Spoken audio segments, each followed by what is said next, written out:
আমার হবু বর নাকি ইউনিভার্সিটির প্রফেসর। এটা শোনার পর দীর্ঘ একটা শ্বাস ফেললাম। বান্ধবী আর কাজিনদের কাছে শুনেছিলাম ভার্সিটির প্রফেসররা নাকি অনেক রাগী আর আনরোমান্টিক হয়। কে জানে কি আছে আমার কপালে। তবে মনের মধ্যে অজানা একটা ভয়ও কাজ করছে। একদম অপরিচিত একজন মানুষ, যাকে কিনা দেখিনি কখনো, তার সাথেই বিয়ে।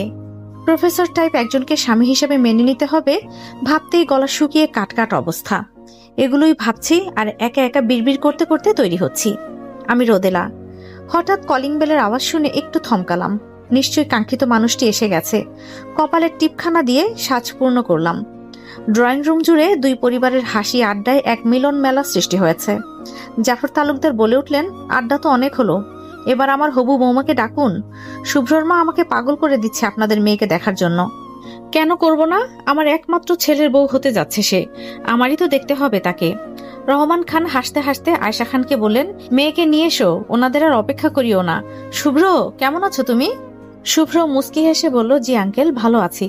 শুভ্রর দিকে ভুরুকুচকে তাকিয়ে তার মা বললেন, আঙ্কেল মানে? ওনারাও এখন থেকে তোমার বাবা মা, তাই বাবা মা বলেই ডাকবে, মনে থাকে যেন। শুভ্র মাথা দুলিয়ে সম্মতি জানিয়ে মুস্কি হেসে মাথা নিচু করে ফেলল। তখনই আগমন ঘটল আজকের মূল আকর্ষণের।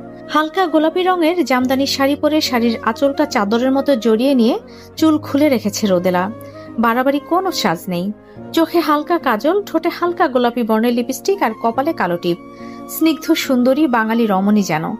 ধীর পায়ে এগিয়ে এসে সুমিষ্ট কণ্ঠে শুভ্রর বাবা মাকে সালাম দিল। আসসালামু আলাইকুম আঙ্কেল আন্টি। শুভ্রর মা আতকে উঠে মাথা নাড়িয়ে বলতে লাগলেন, প্লিজ প্লিজ আমাদের এসব বলে ডেকো না। একটু আগে শুভ্রকেও বলেছি, এখন তোমাকে বলছি। তোমরা দুজনেই আরো একজোড়া বাবা মা পেতে যাচ্ছ, তাই এসব আঙ্কেল আন্টি ডাকলে চলবে না, মা বাবা বলে ডাকবে। সবাই একসাথে হেসে উঠল। রোদেলা লাজুক হেসে মাথা নিচু করে নিল। শুভ্রর মা তাকে ডেকে বললেন, এদিকে এসো, বসো আমার পাশে। রোদেলা ধীরে ধীরে ওনার পাশে এসে বসে। তিনি রোদেলার মুখখানা দুচোখ ভরে দেখে নিয়ে তার গালে হাত রেখে আদর বুলিয়ে দিয়ে বললেন, মাশাআল্লাহ, এত সুন্দর পুতুলের মতো একটা মেয়ে এখন থেকে আমার সামনেই থাকবে সবসময়। ভাবতেই আমার মন জুড়িয়ে যাচ্ছে। জাফর সাহেব জিজ্ঞাসু দৃষ্টিতে ওনার দিকে তাকিয়ে বললেন, ও যদি সবসময় তোমার সামনেই থাকে তাহলে আমার ছেলে করবেটা কি? সবাই এবার হাসিতে মেতে উঠল। রোদেলাও মুস্কি মুস্কি হাসতে লাগলো। তখন হুট করেই তার চোখ পড়ল শুভ্রর দিকে। কিছুটা বিস্মিত হয়ে তাকিয়ে রইল। মনে মনে বলে উঠল, আচ্ছা, উনিকে খুব চেনা চেনা লাগছে। মনে পড়েছে, কিছুদিন আগেই আমি টিভিতে দেখেছি একটা অ্যাওয়ার্ড ফাংশনে। উনি অ্যাওয়ার্ড পেয়েছিলেন best teacher of the town, right?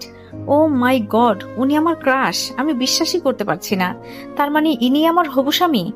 এখানে তো আর কোনো ছেলেকে দেখতে পাচ্ছি না। রোদেলা আর শুভ্রর বাবা মা নিজেদের মধ্যে আলাপ জুড়ে দিলেন। এদিকে রোদেলা থেকে থেকে আর চোখে দেখে যাচ্ছে শুভ্রকে, কিন্তু শুভ্রর সেদিকে কোনো খেয়ালই নেই। মাথা নিচু করে মূর্তির মতো বসে আছে, যেন তার মাঝে কোনো অনুভূতিই নেই। তখন শুভ্রর মা শুভ্রকে বললেন, তুমি রোদেলার সাথে কথা বলেছ? না। রোদেলা, তুমি একটু ওকে তোমাদের বাড়িটা ঘুরিয়ে দেখাও তো মা। রোদেলা বাধ্য মেয়ের মতো মাথা নেড়ে সায়জা নিয়ে উঠে যেতে লাগলো। শুভ্র তার পিছু পিছু চলে গেল। দেখুন, ছেলে মেয়ে দুটোকে কি দারুণ মানিয়েছে পাশাপাশি। দোয়া করি ওদের খুব সুন্দর একটা সুখের সংসার হোক। চারজনে মুগ্ধ চোখে দেখছেন তাদের ছেলে মেয়েকে। শুভ্র আর রোদেলা দোতলায় চলে গেল। শুভ্র পুরো বাড়ি ঘুরে ঘুরে দেখছে, তবে মুখে কোনো কথা নেই, কোনো প্রশ্ন নেই। শুরু থেকে এখনো পর্যন্ত নীরবতা বিরাজমান। রোদেলা এখন তার পিছু পিছু হাঁটছে, আর শুভ্র পকেটে হাত গুজে আনমনে চোখ ঘুরিয়ে ঘুরিয়ে সব দেখতে দেখতে যাচ্ছে। হাঁটতে হাঁটতে পেছনের ব্যালকনিতে এসে থেমে গেল শুভ্র। শুভ্র চেয়ে আছে আকাশের পানে, আর রোদেলা চেয়ে আছে তার পানে। আচমকা সে রোদেলার দিকে তাকাতেই রোদেলা চোখ সরিয়ে নিল। হাই রোদেলা। রোদেলার বুকের ভেতরটা কেঁপে উঠল এক অজানা শিহরণে। ভালো লাগায় ভরে উঠল মন। কাপা কাপা স্বরে সে বলল, হ্যালো। তুমি এত লজ্জা পাচ্ছ কেন? আমরা কোনো ডেটে আসিনি, খুব শীঘ্রই বিয়ের বন্ধনে আবদ্ধ হতে যাচ্ছি দুজনে। সহজ স্বাভাবিক কথা শুভ্রর, কিন্তু তাও কেন যেন রোদেলা ভীষণ লজ্জা পাচ্ছে।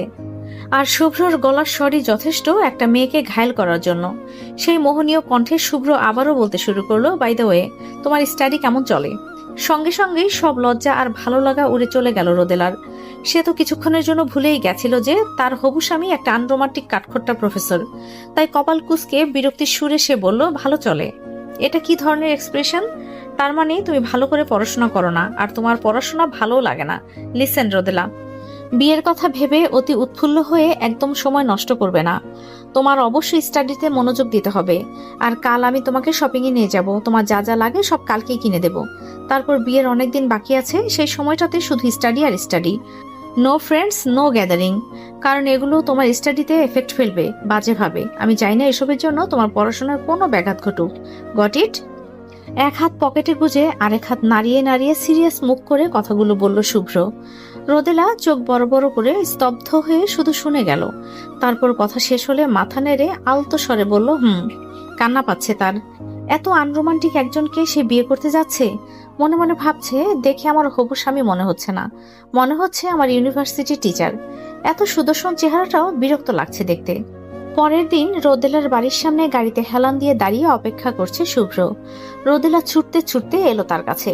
তারপর শুভ্র গাড়ির দরজা খুলে ইশারা করলো তাকে বসার জন্য। সে ভেতরে গিয়ে বসতেই শুভ্র ঘুরে গিয়ে তার সিটে বসতে বসতে বলল, বেশি দেরি করবে না, আমার ক্লাস আছে, তাই ফার্স্ট ফার্স্ট শেষ করবে সব।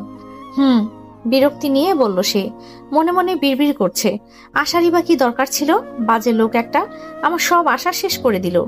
শপিং শেষে রোদেলাকে আবার বাড়িতে ড্রপ করে দিয়েই চলে গেল শুভ্র। রোদেলা বাড়িতে ঢুকেই চেঁচিয়ে সবাইকে ডাকতে লাগলো, আব্বু, আম্মু, কোথায় তোমরা? এক্ষুনি আমার সামনে এসো। আয়েশা চিন্তিত হয়ে ছুটে এসে জিজ্ঞাসা করলেন, কি হয়েছে, এভাবে চেঁচাচ্ছিস কেন? আব্বু কোথায়, ডাকো তাকে, আমার কথা আছে। রাগে ফুসফুস করছে সে। তার রাগের কারণ একেবারেই ধরতে পারছে না আয়েশা। তোর আব্বু এখন অফিসে, কি হয়েছে আমাকে বল। আম্মু, ওই লোকটাকে কিছুতেই বিয়ে করব না। মানে কি, কি বলছিস এসব? কেন করবি না? জানো আম্মু, কতটা রসকসীন মানুষ এই লোক। আর তার কোনো সময় নেই এই বিয়ের জন্য। সে শুধু আমাকে একটা বিয়ের বেনারসি কিনে দিয়েছে, ব্যাস। আমি বললাম আমার আরো কিছু কেনার আছে, আরো অনেক কিছু দরকার আছে। সে বলে কোনো দরকার নেই, এটাই এনাফ। How rude! দুদিন পরে আমাদের বিয়ে, আর তার সেটা নিয়ে কোনো আনন্দ, উত্তেজনা, উৎফুল্লতা কিচ্ছু নেই। তার না আছে কোনো সময়, আর না আছে কোনো ফিলিংস। আম্মু, আমি এই বিয়ে কিছুতেই করব না। ক্যান্সেল করে দাও এই বিয়ে। অসম্ভব এই লোককে সহ্য করা। সুন্দর চেহারা ধুয়ে কি পানি খাবো নাকি? একদমে কথাগুলো বলে সে হাঁপাতে লাগলো। আয়শা মেয়ের মুখে এমন কথা শুনে কি জবাব দেবেন তা ভাবতে ভাবতেই কিছু লোক এসে ঢুকলো বাড়ির ভেতরে আর বলল, ম্যাম, আপনার পার্সেল। আমার পার্সেল? কে পাঠালো? প্রফেসর শুভ্র তালুকদার। উনি বললেন এই জিনিসগুলো আপনার কাছে পৌঁছে দিতে। আমরা তাহলে আসি ম্যাম। পার্সেলগুলো রেখে চলে গেল লোকগুলো। রোদেলা পার্সেলগুলো খুলে দেখতে লাগলো। তার বিয়ের জন্য যা যা দরকার সবকিছু আছে এখানে, কিচ্ছু বাকি নেই। সবকিছু অবাক চোখে দেখে সে তাকালো মায়ের দিকে। তিনি মুখ টিপে হাসছেন। তুমি হাসছো কেন আম্মু? হাসবো না তো কি করব রোদেলা? তুই কিভাবে এমন একটা ছেলেকে রুট বলতে পারিস? শুভ্র আমাকে কল করেছিল, তারপর জানতে চাইলো তোর কি কি লাগবে। তুই কাল আমাকে যে লিস্টটা দিয়েছিলি সেটাই আমি ওকে দিয়েছি। ও কিছুটা শান্ত আর গম্ভীর, কিন্তু মনটা ভীষণ ভালো। শুধু এসবের জন্য বলছি না, তোর আব্বুর কাছ থেকেও অনেক শুনেছি ওর ব্যাপারে। তোর আব্বুর বন্ধুর ছেলে, তাই তোর আব্বু ওকে ছোটবেলা থেকেই চেনে। শুভ্র তোকে খুব ভালো রাখবে দেখিস। রোদেলা স্ট্যাচু হয়ে বসে আছে। তখনই ফোনে একটা মেসেজ এলো। শুভ্র মেসেজ পাঠিয়েছে, হাই রোদেলা, আমি শুভ্র বলছি। আমার ক্লাস শেষে এগুলো কিনেছি আমি তোমার জন্য। যদি পছন্দ না হয় তাহলে আমাকে বলো, আমি আবার তোমাকে শপিং এ নিয়ে যাব, আর সময় হাতে নিয়ে যাব। মেসেজটা দেখে সে মুচকি হেসে মনে মনে বলল,